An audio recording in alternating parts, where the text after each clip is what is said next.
हमारा जो नया टॉपिक है वो है कांच की आयताकार सिल्ली या स्लेब। जैसे कि आपको दिखाया था, कांच की आयताकार सिल्ली से अपवर्तन कैसे होगा। इससे पहले आप दो बातें जानेंगे कि आपने पढ़ा कि जब प्रकाश किरण विरल से सघन माध्यम में प्रवेश करती है तब उसके वेग में कमी होती है और वह विलंब की तरफ मुड़ जाती है। जब प्रकाश किरण विरल से सघन में प्रवेश करती है तो मूल दिशा में न जाकर के उसके वेग में कमी हो जाती है और वह विलंब की तरफ मुड़ जाती है। दूसरी बात आपने पढ़ी कि जब प्रकाश किरण सघन से विरल माध्यम में प्रवेश करती है तो उसकी चाल में वृद्धि हो जाती है और वह विलंब से दूर हट जाती है। तो ये दोनों घटनाएं इस आयताकार सिल्ली के अपवर्तन में से देखने को मिलेगी। जैसे आप यहाँ देखो, ये कोई कांच की आयताकार सिल्ली है, जैसे अपनी ईंट होती है, ईंट की तरह कांच की कोई स्लेब है, सिल्ली है। इसमें से आप देखोगे इस कांच की सिल्ली के इधर वायु है और इस तरफ वायु है, बीच में कांच वायु की अपेक्षा सघन माध्यम है। तो यहाँ पे अपवर्तन की घटना दो बार होगी। एक तो वायु से कांच में, एक तो क्या होगी वायु से कांच में, या ये कह दो विरल से सघन में। फिर सघन से चलती हुई किरण वापिस सघन से किसमें, विरल माध्यम वायु में प्रवेश करेगी तो वापिस सघन से विरल माध्यम। तो यहाँ अपवर्तन की घटना दो बार होगी और कैसे होगी उसको देखेंगे। एक कांच की आयताकार सिल्ली बनाते हैं और इस साइड में एक अभिलंब खींच देते हैं, यानी लंबवत रेखा। अब पहली प्रकाश किरण आती है जो विरल माध्यम से सघन माध्यम। प्रकाश किरण को आप हमेशा इस प्लस पॉइंट से ही निकालना, ये बात है। कुछ बच्चे जो है वो गलत बना लेते हैं, ऊपर या नीचे रख देते। तो एक प्रकाश किरण जो कि विरल माध्यम से यानी वायु से इसके अंदर कांच के अंदर प्रवेश करेगी, यहाँ तक प्रवेश करेगी और ये इसकी मूल दिशा हो जाएगी। लेकिन जैसे ये वायु से प्रकाश किरण कांच में प्रवेश करेगी तो इसके वेग में कमी आ जाएगी। कमी के कारण ये विलंब की तरफ मुड़ जाएगी। तो ये मूल दिशा में न जाकर के थोड़ी इस ओर मुड़ जाएगी, इस अभिलंब की तरफ मुड़ जाएगी। इस तरफ मुड़ी, फिर कांच की सिल्ली में यहाँ तक वापस यहाँ तक चली। अब जहाँ पे आपके यहाँ कटता है वहाँ पे एक अभिलंब और बना दीजिएगा। ये अभिलंब बना दिया। अब ध्यान देंगे, जैसे प्रकाश किरण इस सिल्ली के इस किनारे पे आती है तो वापस वायु आगे शुरू हो जाएगी, यानी विरल माध्यम शुरू हो जाएगा। तो नियम लगेगा, जब प्रकाश किरण सघन माध्यम से विरल माध्यम में प्रवेश करती है तो उसके वेग में वृद्धि होती है और वह विलंब से दूर हट जाती है। तो इसकी मूल दिशा तो ये थी, लेकिन ये मूल दिशा में न जाकर के और इस अभिलंब से दूर हट जाएगी और प्रकाश किरण इस तरीके से इस दिशा में चली जाएगी। तो यहाँ देखोगे अपवर्तन की घटना दो बार हुई है। अपवर्तन की घटना कितनी बार हुई है? दो बार। एक तो इस पृष्ठ पर, इस पृष्ठकारी तल पर ऊपर वायु नीचे कांच, तो विरल से सघन में प्रवेश करती है तो मूल दिशा में न जाकर के अभिलंब की तरफ मुड़ गई। एक चित्र तो हो गया। अब दूसरा चित्र यहाँ पे देखेंगे। ये पृष्ठकारी तल ऊपर तो सघन और नीचे है विरल। जब प्रकाश किरण सघन माध्यम से विरल माध्यम में प्रवेश करती है तो मूल दिशा में न जाकर के अभिलंब से दूर हट जाती है। तो इस प्रकार से आयताकार सिल्ली से अपवर्तन की घटना होती है। इनको नाम दे देते हैं, जैसे इसको P, इस बिंदु को Q, इस बिंदु को R और इस बिंदु को S। इसको कह देंगे आपतित किरण। क्या कहेंगे? आपतित किरण। इसको बोल देंगे अपवर्तित किरण। क्या बोल देंगे? अपवर्तित किरण। और इसको बोलेंगे निर्गत किरण। क्या बोलेंगे? निर्गत किरण। तो आपके परीक्षा में प्रश्न आ सकता है कि आयताकार सिल्ली से अपवर्तन की घटना का रेखा चित्र या किरण चित्र बनाइए, तब आपको ये चित्र बनाना होगा। समझ में आ गई बात? यहाँ पे आयताकार सिल्ली में अपवर्तन घटना कितनी बार हुई? दो बार। पहली तो हुई विरल से सघन में, दूसरी घटना क्या हुई? सघन से विरल में। पहली घटना में विरल से सघन में प्रवेश करती है तो वेग में कमी होगी कि वृद्धि होगी? कमी होगी। कमी होने से अभिलंब से दूर जाएगी कि पास में आएगी? नजदीक आ जाएगी और इसकी मूल दिशा में न जाकर के ये पास में मुड़ जाएगी। फिर इधर आगे देखोगे, सघन से जैसे विरल में प्रवेश करेगी तो वेग में अवृद्धि होगी, और वेग में अवृद्धि होती है विलंब से क्या होगी, दूर हट जाएगी, और इस तरीके से वापस। तो आप इसको प्रायोगिक रूप से भी करेंगे, हम इसको प्रायोगिक रूप से भी करके देखेंगे। तो आपको किरण चित्र बनाना आता है, परीक्षा में आपको ये किरण चित्र ही बनाना है। आपने कांच की आयताकार सिल्ली से अपवर्तन को समझा, इसको सिल्ली कह दो, कांच की या स्लेब भी कह सकते हो। आपने देखा कि विरल माध्यम से सघन माध्यम में प्रवेश करते उसमें पृथकारी तल मूल दिशा में न जा करके इस प्रकाश की चाल में कमी हो जाती है और यह विलंब की तरफ मुड़ जाती है।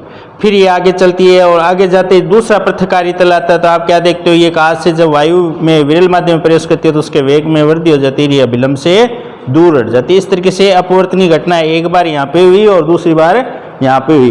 तो कांच की स्लेब आपको दिखाई जाए तो ये मेरे पास जो आपको दिखाई दे रही है ये कांच की एक स्लेब है या कांच की आयताकार सिल्ली है। और इस सिल्ली से अपवर्तन कैसे होता है इसका हम प्रायोगिक रूप से सत्यापन करेंगे। इसके लिए आपको क्या दिया है, ध्यान देंगे, एक ड्राइंग शीट है, यहाँ पर आपतित किरण के रूप में यहाँ पे मैं जो चित्र बनाऊँ यहाँ पे आयताकार सिल्ली रखूँगा, ठीक है, और इसके एक विलंब बना दिया और विलंब पे एक आपतित किरण में गुजार रहा हूँ। इस किरण को स्पष्ट रूप से देखने के लिए 2 आलपिन मैंने लगा दी। अब आप क्या करोगे, आयताकार सिल्ली रखोगे इस तरीके से, और सिल्ली रख करके उस सिल्ली के अंदर दोनों आलपिने आप देखोगे। उन दोनों आलपिनों के बिल्कुल ठीक सामने आपको इस तरीके से स्लेब रख करके, ये स्लेब है यहाँ पे पड़ी है, और इस स्लेब के इस साइड से और आलपिन देके इसके सामने ठीक आपको 2 आलपिन लगानी है, ठीक है, उसमें आपकी मैं भी मदद करूंगा। वो दोनों आलपिने लगा के आपको एकदम लगना चाहिए कि सीध में असीध में होगा। कैसे होगा, जो आप आलपिन लगाओगे उसमें पहले वाली जो आलपिन लगी हुई है वो दिखनी बंद हो जाएगी, केवल आपकी आलपिन के एकदम ठीक पीछे आ जानी चाहिए। इसका मतलब एकदम आपने सही लगाई है। फिर हम इसको उठा देंगे और जो आलपिने आपने लगाई है उसका किरण चित्र हम बनाएंगे, तो इस तरीके का एक चित्र प्राप्त होगा। तो आप यहाँ पे अपवर्तन की घटना देखेंगे। अब हाँ, दीनदयाल और दीपक दोनों आ जाओ। तो यहाँ पे इस ड्राइंग शीट पे आप पहले खड़े हो जाइए। इस ड्राइंग शीट पे आपको आपतित किरण आ रही है, ठीक है, ये 2 आलपिन है। इन दोनों आलपिनों को इस आयताकार सिल्ली से देखना है आपको। ये सिल्ली नहीं चाहिए एक बार रखने के बाद, ठीक है। और इसमें से आप देखो, इसमें से आपको दोनों आलपिन दिखाई दे रही है क्या?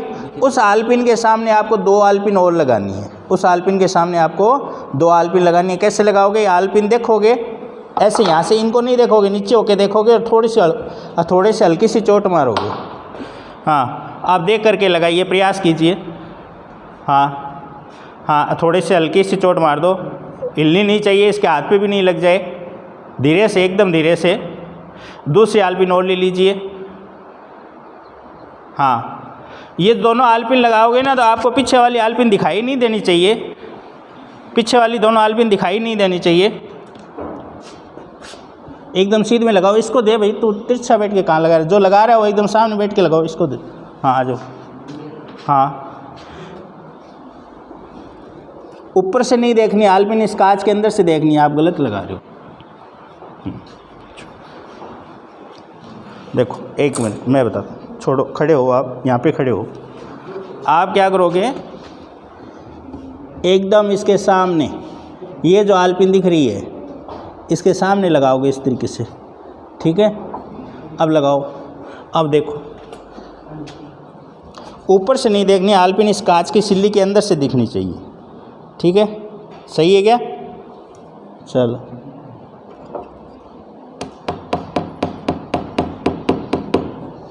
दूसरी आलपिन और देखो। हाँ, इसके सीध में आगे यहाँ से होती है और पीछे वाली एकदम इसके दिखनी चाहिए।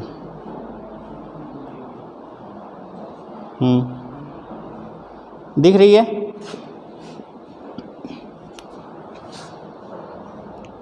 छोड़ दो।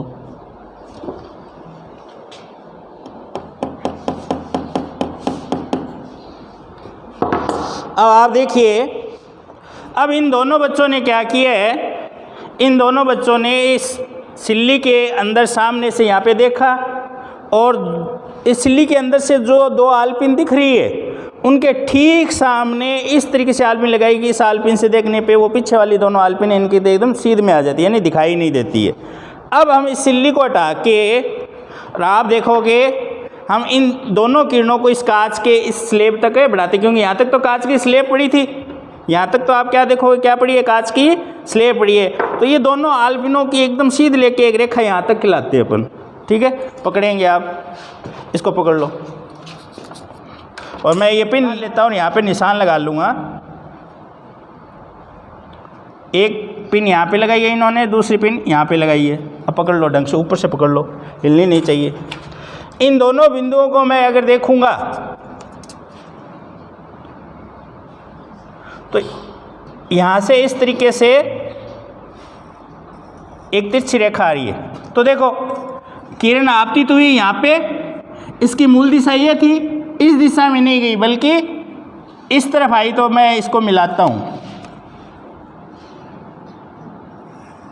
तो आपने क्या देखा, ये किरण इस मूल दिशा में न जाकर के इस अभिलंब की तरफ मुड़ गई। क्यों मुड़ गई? क्योंकि ऊपर वायु तो है, ये है विरल माध्यम, और नीचे जो कांच है ये है सघन माध्यम।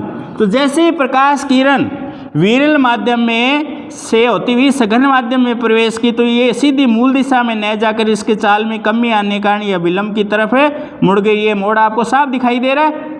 यहाँ तक किरण कांच है, कांच तक यहाँ आई, फिर यहाँ पे एक विलंब और खींचते हैं। अब इस किरण की मूल जो दिशा थी कांच वाली की, ये इस दिशा में थी, लेकिन आपने क्या देखा, इन दोनों बच्चों ने जो आलपिन लगाई, उन आलपिन की रेखा बनाए या कांच तक बनाए, तो क्या हो रही है, इस मूल दिशा में न जाकर के थोड़ी सी विलंब से क्या हो गई, दूर हट गई। दूर क्यों हटी? क्योंकि यहाँ पे कांच तो है कैसा माध्यम, सघन माध्यम, और वायु है विरल माध्यम। तो जैसे इस किरण ने कांच से वायु में प्रवेश किया, तो अपनी मूल दिशा में न जाकर इसके चाल में वृद्धि हुई और यह विलंब से और ज़्यादा दूर हट गई। तो आप देख रहे हो इस तरीके से हम आयताकार झिल्ली से अपवर्तन की घटना को समझ सके। यहाँ पे दो बार हुआ है, एक बार तो विरल से सघन में आने पर, फिर वापिस सघन से विरल आने पर। इसको कहेंगे आपतित किरण, इसको कहेंगे अपवर्तित किरण, और इसको कहेंगे निर्गत किरण। मैं आपको एक बार इसको मैं कांच के टुकड़े ही बोलूँ, अभी तक आपके लिए कांच के टुकड़े, इनको हाथ लगा के महसूस कीजिए, हाथ से टच करो, हाँ एक दूसरे को दे दो, दोनों लेंस बारी बारी से टच कर लो।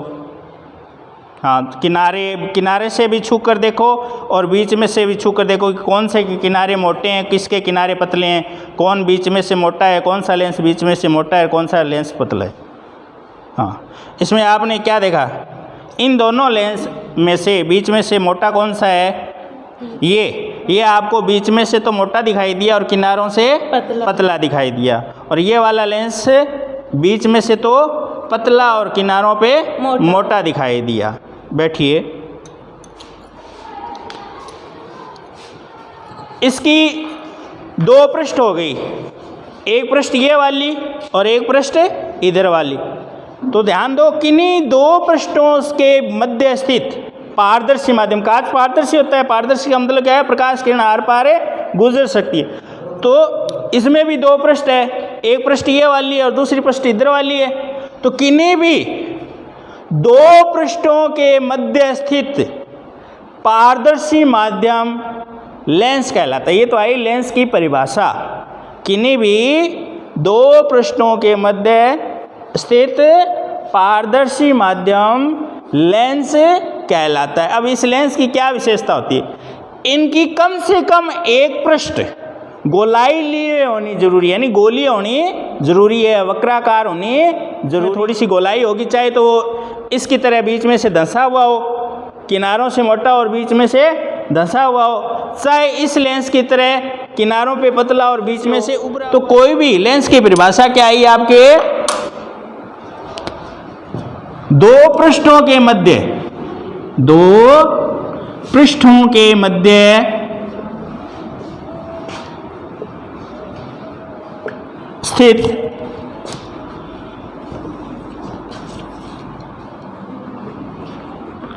पारदर्शी माध्यम लेंस कहलाता है, लेंस कहलाता है। परंतु शर्त क्या है, कम से कम एक पृष्ठ, दो पृष्ठ होती है, दोनों भी गोलीय हो सकती है, वक्राकार हो सकती है, लेकिन कम से कम एक पृष्ठ तो वक्राकार होनी जरूरी है। इनकी कम से कम एक पृष्ठ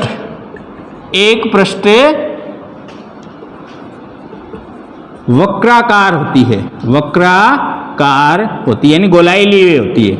अब इस परिभाषा को हम सुधार के दोबारा बनाते हैं। सही परिभाषा उचित क्या बनेगी? ये तो दो स्थितियां हैं, अभी तो हमने क्या लिखी है, दो स्थितियां लिखी है। जैसे कि आपने उसको अवलोकन करके, लेंस को अवलोकन करके देखा, क्या देखा था आपने कि दो पृष्ठ है, एक इधर वाला पृष्ठ और एक इस तरफ वाला पृष्ठ, यानी दायां और बायां पृष्ठ। ये दायां पृष्ठ और ये बायां पृष्ठ, ठीक है। अब देखिए इन दोनों पृष्ठों के बीच में जो पदार्थ है, इसके अंदर आर पार प्रकाश गुजर सकता है ना, तो क्या हो गया, पारदर्शी माध्यम। तो परिभाषा एक तो बिंदु ये आ गया कि दो पृष्ठों के मध्य स्थित पारदर्शी माध्यम हो। दूसरी शर्त क्या हो गई कि कम से कम एक पृष्ठ वक्राकार हो, यानी गोलाई लिए हो, चाहे वो गोलाई अंदर की ओर धसी हुई हो, चाहे वो गोलाई अंदर की ओर बाहर की ओर उभरी हुई हो, ठीक है ना। तो इसको एक परिभाषा में बनाएं तो दो पृष्ठों का के मध्य स्थित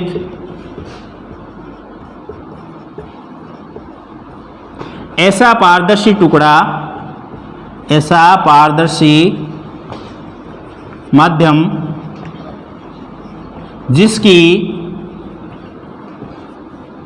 कम से कम एक पृष्ठ, कम से कम एक पृष्ठ, पृष्ठ का मतलब सतह से समझोगे, वक्राकार हो, वक्राकार हो, लेंस कहते हैं, लेंस कहते हैं। तो ये तो आ गई लेंस की परिभाषा। अब इन वक्र पृष्ठों के आधार पे लेंस के प्रकार कितने हुए देखोगे। लेंस के प्रकार की बात करें, कितने प्रकार के हो सकते हैं लेंस? वैसे तो अनेक प्रकार के होते हैं, लेकिन मोटे रूप से हम दो प्रकारों का अध्ययन करेंगे, उत्तल और अवतल। उत्तल लेंस क्या होगा, अवतल लेंस क्या होगा? देखिए, ऐसा लेंस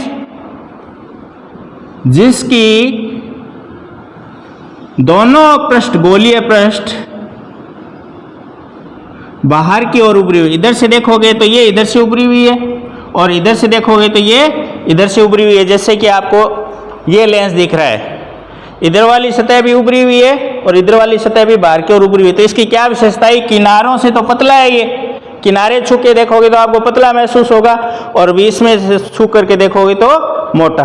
तो ऐसा लेंस जो किनारों से पतला और बीच में से मोटा हो, जिसकी दोनों वक्र पृष्ठ बाहर की ओर उभरी हुई अर्थात उत्तल आकार की हो, ऐसे लेंस को द्विउत्तल, दोनों तरफ से उत्तल है ना, द्विउत्तल लेंस कहते हैं। क्या कहते हैं? द्वि माने दोनों पृष्ठ, उत्तल माने बाहर की ओर उभरी हुई हो। तो जिसकी दोनों पृष्ठ बाहर की ओर उभरी हुई हो, दोनों पृष्ठ उत्तल प्रकार की हो, इसका नाम हो गया द्विउत्तल लेंस। और इसको सामान्य भाषा में द्विउत्तल न करके केवल उत्तल लेंस कह दिया जाता है। तो उत्तल लेंस की विशेषताएं क्या है कि उत्तल लेंस देखने पर बीच में से मोटे और किनारों से पतले होते हैं। और परिभाषा क्या बनेगी? आपको कोई पूछ ले उत्तल लेंस किसे कहते हैं, तो उत्तल लेंस ऐसा लेंस जिसकी दोनों वक्राकार पृष्ठ उत्तल हो, बाहर की ओर उभरी हुई हो, उत्तल लेंस कहलाता है। अगर इस उत्तल लेंस पे हम समांतर किरणें का पुंज गिराएं तो ये इस लेंस से अपवर्तन के पश्चात एक बिंदु पर केंद्रित हो जाती है, एक बिंदु पर केंद्रित होती है अर्थात अभिसारित हो जाती है। केंद्र होने, एक जगह इकट्ठी होने को क्या बोलते हैं? अभिसारित होना। तो उत्तल लेंस आने वाली समांतर प्रकाश किरणों को एक जगह अभिसारित करता है, इसलिए उत्तल लेंस को अभिसारी लेंस भी कहते हैं। तो इसके दो नाम हो जाएंगे, उत्तल या क्या कह दोगे? अभिसारी। आपको पूछ सकता है परीक्षा में कि उत्तल लेंस को अभिसारी लेंस क्यों कहते हैं, तब आपका उत्तर होगा उत्तल लेंस आने वाली समांतर प्रकाश किरणों को अपवर्तन के पश्चात एक बिंदु पर अभिसारित करता है, इस कारण इसे अभिसारी लेंस कहते हैं। अपसारी लेंस देखेंगे। दूसरा लेंस आपने देखा छू करके कि बीच में से तो पतला है और किनारों से मोटा है। इस तरीके से आप चित्र बनाएंगे तो इस तरीके से महसूस होगा। ये लेंस बीच में से धंसा हुआ है, बीच में से धंसा हुआ है, अर्थात बीच में से पतला है और किनारों से मोटा है। तो दोनों वक्राकार पृष्ठ अवतल है। दोनों गोलीय पृष्ठ कैसी है इसकी? अवतल। ये पृष्ठ भी अवतल है, यानी धंसी हुई है अंदर की ओर, और ये वाली पृष्ठ भी कैसी है? अवतल है। तो ऐसा लेंस जिसकी वक्राकार पृष्ठ, यहां पे दोनों ही है, दोनों वक्राकार पृष्ठ अवतल हो, उसे द्विअवतल लेंस कहते हैं। क्या कहते हैं? द्विअवतल लेंस। इस द्विअवतल लेंस को सामान्य रूप से बोलचाल की भाषा में केवल अवतल लेंस कह दिया जाता है। तो अवतल लेंस, आपको कोई कहे कि एक अवतल लेंस का चित्र बनाइए, तो इस तरीके से दोनों तरफ से जो अवतल है यानी द्विअवतल लेंस का ही चित्र बनाया जाता है। अब द्विअवतल लेंस की विशेषताएं देखो। ये किनारों से तो होता है मोटा और बीच में से होता है पतला। तो आपको दो लेंस दे दे कोई कि बताओ उत्तल लेंस और अवतल लेंस में एक प्रमुख अंतर बताओ, तो आप कह सकते हो उत्तल लेंस तो किनारों से पतला और बीच में से मोटा होता है, जबकि अवतल लेंस किनारों से तो मोटा और बीच में से पतला होता है। तो आप सभी विद्यार्थियों ने इसको छू करके देखा है कि बीच में से तो एकदम पतला है, धंसा हुआ है, और किनारे इसके बहुत ही मोटे हैं। तो ये हो गया, कौन सा हो गया? अवतल लेंस। अब इस अवतल लेंस की क्या विशेषता है? अवतल लेंस आने वाली समस्त समांतर किरणों को फैला देता है, अपसारित कर देता है। इस तरीके से अवतल लेंस की क्या विशेषता हो गई कि अवतल लेंस आने वाली समांतर किरणों को लेंस से अपवर्तन के पश्चात अपसारित करता है, फैलाता है, इसलिए अवतल लेंस को अपसारी लेंस भी कहा जाता है। आपको कोई पूछ ले अवतल लेंस को अपसारी लेंस क्यों कहते हैं? अपसरण का अर्थ होता है फैलना। अपसरण का अर्थ क्या होता है? फैलना। तो अवतल लेंस आने वाली समांतर किरणों को अपवर्तन के पश्चात अपसारित करता है, इसलिए इसको अपसारी लेंस भी कहा जाता है।